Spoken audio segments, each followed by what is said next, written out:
అందరికీ నమస్కారం. మా పెద్దిరెడ్డి రామచంద్రారెడ్డి గారు అడవిని మొత్తం ఆక్రమించారని ఒక తప్పుడు సమాచారం ఆంధ్రప్రదేశ్ ప్రజలకు నమ్మించే ఒక ప్రయత్నం అయితే డిప్యూటీ సీఎం అడవి శాఖ మంత్రి పవన్ కళ్యాణ్ గారు హెలికాప్టర్ నుంచి ఫోటోలు తీసి ఏదో మా వైసీపీ నాయకులను కించపరిచేలా చూస్తున్నాడు.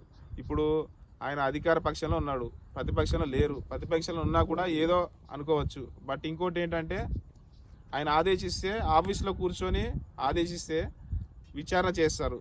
కానీ ఒక డిప్యూటీ సీఎం హోదాలో ఉన్న వ్యక్తి ఇట్లా ఫోటోలు తీసి ఇట్లా చేయడం కొత్త ఏం కాదు మన ఆంధ్రప్రదేశ్ ప్రజలకి.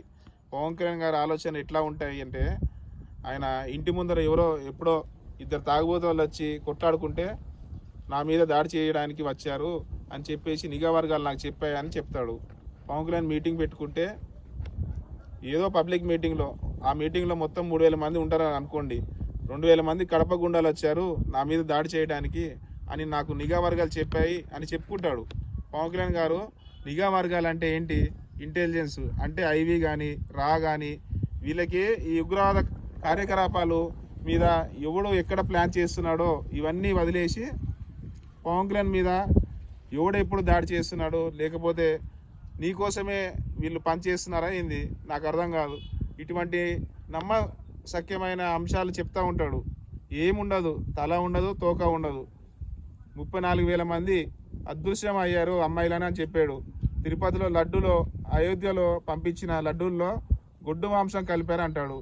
ఇటువంటి తలతోక లేని నిరాదరణ అంటే ఆధారం లేని మాటలనే మాట్లాడుకుంటూ పవన్ కళ్యాణ్ ఇందులో అసలు పవన్ కళ్యాణ్ దిట్ట.